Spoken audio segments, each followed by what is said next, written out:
हे जे कपासीचे बीज आहे याच्यापासली जी जमीन आहे ती पूर्ण उडलेली आहे. 2-3 दिवस अगर पाऊस न आला तर दुबारा पेरणीची गरज शेतकऱ्याला लागू शकते. तर आज अर्धा फुटच झाड आहे. यावेळेस 2 फुटाचं झाड राहायचं. आज त्याची कंडिशन अर्धा फूट आहे. पूर्ण जमिनीला भेगा पडल्या आहे. त्याच्यामुळे यावर्षी कास्तकाराची परिस्थिती खूप बिकट आहे. नमस्कार, मी क्षितिजा देशमुख. तुम्ही बघताय lokmat.com.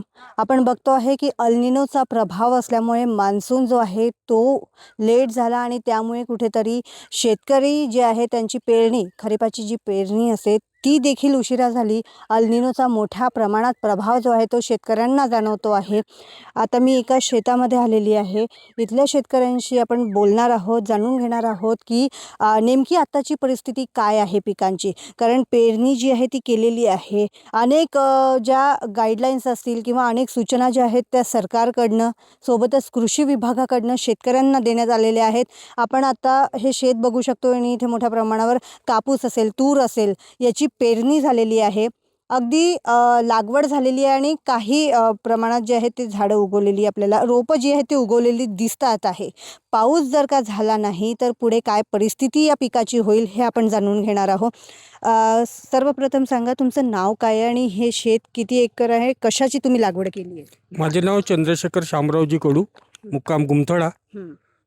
हे शेती 2 एकर आहे, 80 आर. इथे तूर आणि कपास लावलेली आहे आणि ही लागवड 15 दिवस लेट झाली अल्निनोमुळे. सरकारच्या गाईडलाईन्सनुसार आम्हाला सांगितल्याचं मार्गदर्शन केल्यानंतर आम्ही ही पेरणी केली. पेरणी केल्यानंतर ही पेरणी 15 दिवस लेट झाली आणि त्याच्यानंतर पीक जे म्हणजे मिरूक लागल्यानंतर जे 15 दिवस आधी व्हायचे होते ते 26/6 2026 लावून झाली आहे. ही लावण आता 1.5 महिन्याचा कालावधी झाला आहे. ही जी लावण होत असताना कमीत कमी पीक 2 ते 2.5 फुटाचं राहिला होतं, पण ते आता अर्ध्या फुटावर आहे. त्याच्यामुळे ह्या अल्निनोचा प्रकार आहे. सरकारच्या गाईडन्सनुसार आम्ही त्याचं पूर्ण पालन करत आहोत. मला सांगा, आता ज्याप्रमाणे मान्सून लेट झाला, सरकारने सांगितलं होतं की 100 मिलीमीटर पाऊस झाल्याशिवाय पेरणी करू नका. कृषी विभागाकडनं तुम्हाला अशा काही सूचना आल्या होत्या?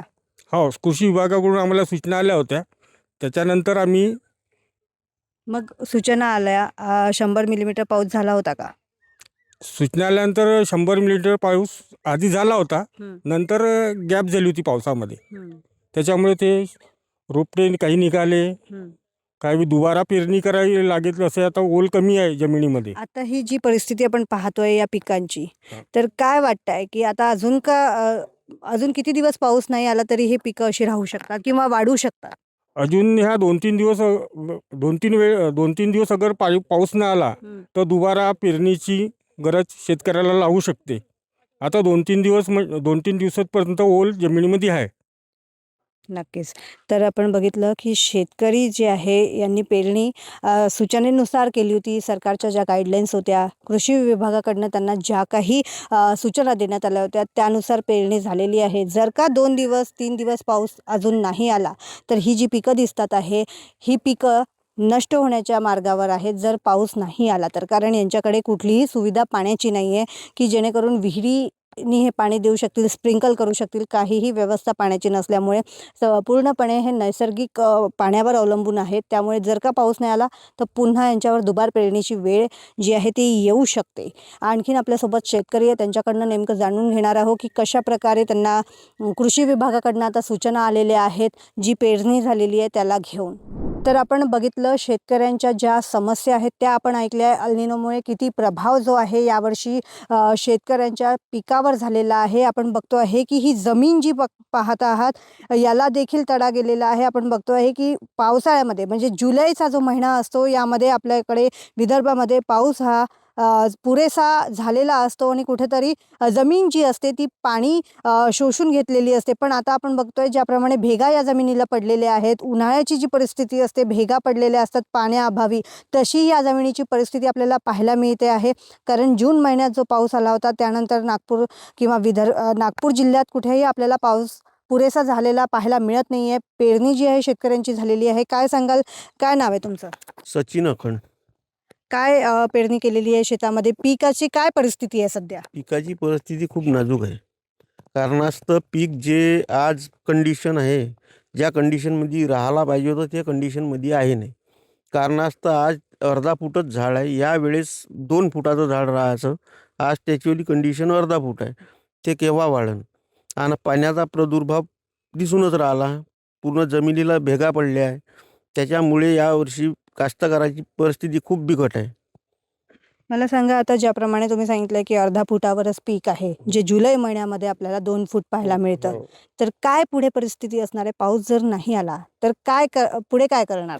पुढं झालं त्याच्या व्यतिरिक्त तर काही वाढण्याची मग क्षमताच नाही आहे. कारण आता पाऊसच नसल्यामुळे पीक तर काही वाढणार नाही ना.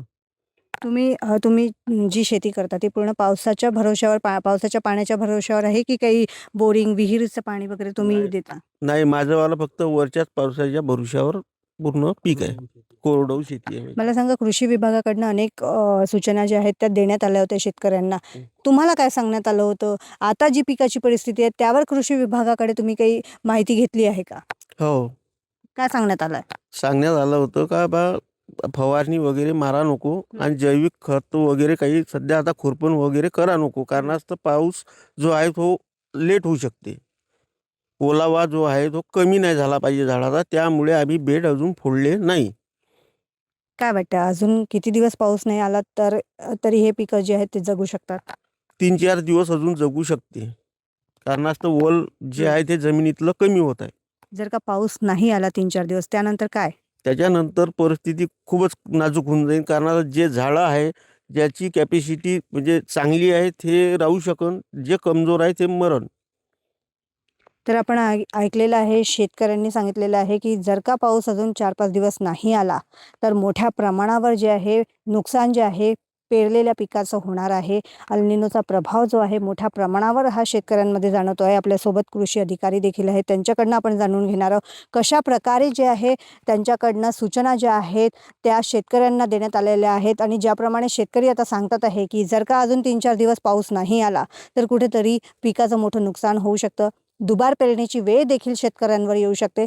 तर आपण कृषी अधिकाऱ्यांकडनं जाणून घेणार आहोत की नेमकं आता काय सूचना ज्या आहेत त्या शेतकऱ्यांना दिल्या जाणार आहे. कृषी अधिकारी देखील या शेतामध्ये आलेले आहेत पाहणी करता की कशा प्रकारे आता पिकांची परिस्थिती आहे. काय शेतकऱ्यांना ज्या आहेत त्या सूचना द्यायच्या आहेत. काय सांगाल, कशा प्रकारची आता परिस्थिती या गावामध्ये पाहायला मिळते? एकूणच शेतकरी जे आहेत ते हवालदिल झालेले पाहायला मिळतात आहे. पाऊस जर का नाही आला तर पिकांचं नुकसान होणं हे कन्फर्म त्यांनी सांगितलेलं आहे. काय सांगाल तुम्ही? माझं नाव महेंद्र गजबे आहे. मी सहाय्यक कृषी अधिकारी गुमथळा येथे कार्यरत आहे. आम्ही खरीप आढावा म्हणजे ज्यावेळेस आम्हाला अगोदरच आमच्या कृषी विभागाकडनं सांगण्यात आलं होतं की यावर्षी अल निनोचा प्रादुर्भाव मोठ्या प्रमाणामध्ये होणार आहे. त्यामुळे शेतकऱ्यांना त्या पद्धतीची त्यांच्यापर्यंत माहिती पोहोचवणं गरजेचं आहे. त्या दृष्टिकोनातून आम्ही खरीप आढावा बैठका गावामध्ये घेतल्या, शेतकऱ्यांना गोळा केल्या. आमचे व्हॉट्सअप ग्रुप आहे शेतकऱ्यांचे, त्यावर आम्ही त्यांना माहिती देतो. खरीप आढावा बैठकीमध्ये शेतकऱ्यांना हे सांगण्यात आलं की आपण दरवर्षी जे सपाट पद्धतीने कपाशीची लागवड करत होतो, परंतु यावर्षीची कंडिशन ही अल निनोची असल्यामुळं पावसाचं प्रमाण कमी असू शकते. यासाठी आम्ही बेडवर कपाशीची लागवड केलेली आहे. या गावामध्ये जवळपास 100% तूर आणि कापूस बेडवर लागवड केलेला आहे. आणि बेडवर लागवड केल्यामुळं काय होतं की जो पाऊस आहे, जास्त पाऊस जर आला तर पाणी निघून जातं आणि कमी जर पाऊस असला ना तर सरीमध्ये जमा राहतो. आता जे तुम्हाला झाडं दिसत आहे मॅडम या ठिकाणी, हे 8 ते 10 दिवस झाले पाऊस नाही, तरी पण हे झाडं तग धरून आहे, कारण जमिनीमध्ये ओलावा आहे. मी तुम्हाला मगानी दाखवलं की काल मी आल्यानंतर जमीन पोखरून बघितली तर त्यामध्ये ओलावा होता. अजून 3 ते 4 दिवस जर पाऊस नाही आला तरी झाडं तग धरू शकते. आणि शेतकऱ्यांना आम्ही हे सांगितलं आहे की खुरपणी सध्या करू नका, कारण बेड जर फोडले तर ओलावा कमी होईल. आणि रासायनिक कीटकनाशकाची तणनाशकाची फवारणी पण आम्ही करायला सांगितलेली नाही. आणि याच्या अगोदर शेतकऱ्यांना लागवडीसाठी म्हणजे जे बियाणं आहे हे चांगल्या पद्धतीने निघावं, कारण पहिलेच लेट झालं होतं. 15 दिवस लेट झालं आणि 15 दिवस लेट झाल्यामुळं झाडाची वाढ पण होणं गरजेचं आहे. त्यासाठी आम्ही बीज प्रक्रिया मोहीम राबवली. बीज प्रक्रिया मोहीम राबवल्यामुळं झाडाची उगवण क्षमता चांगली झाली. शेवटी कसं आहे, आमच्याकडे कोरडवाहू क्षेत्र जास्त आहे आणि शेवटी निसर्गावर आहे. निसर्गाचा पाऊस जर आला तर वाढ चांगल्या पद्धतीने होईल.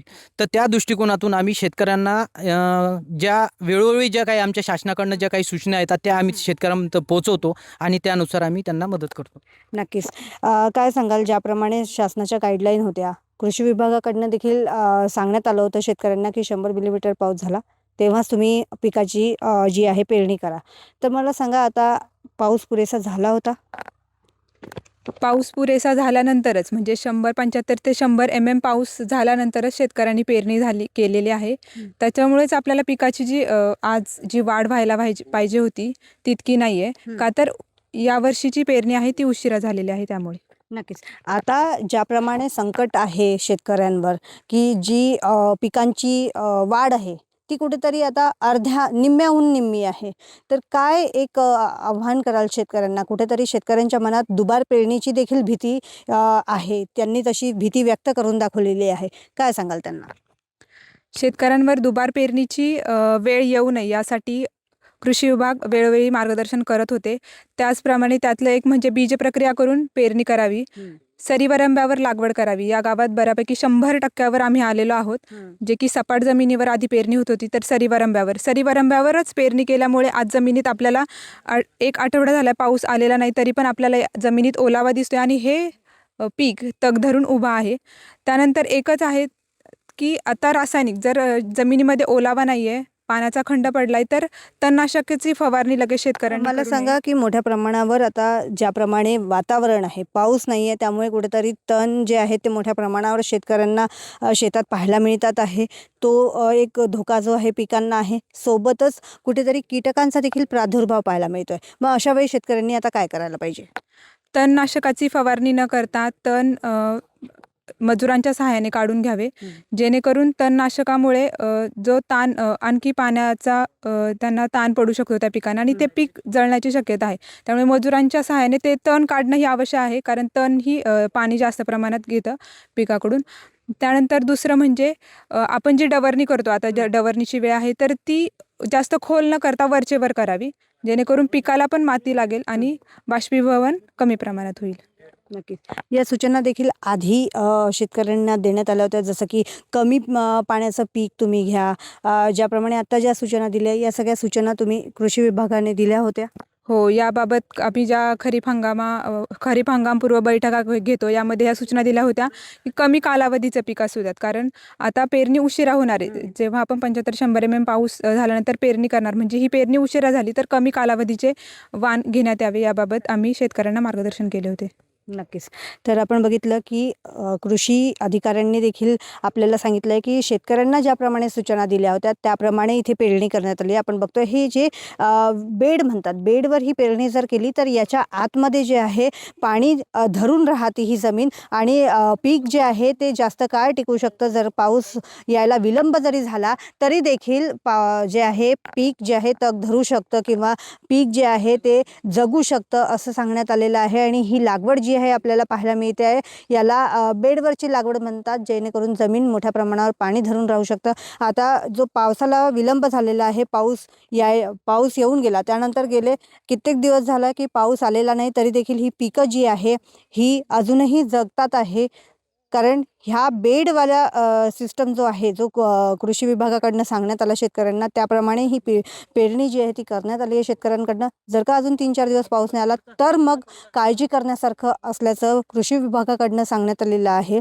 आता बघण्यासारखं असणार आहे की वरुण राजा कधी कृपादृष्टीवर जो आहे तो दाखवतो आणि पुन्हा पावसाला सुरुवात येते, जेणेकरून हवालदिल झालेला शेतकरी जो आहे तो कुठेतरी सुखावेल. क्षितिजा देशमुख, लोकमत.com, नागपूर.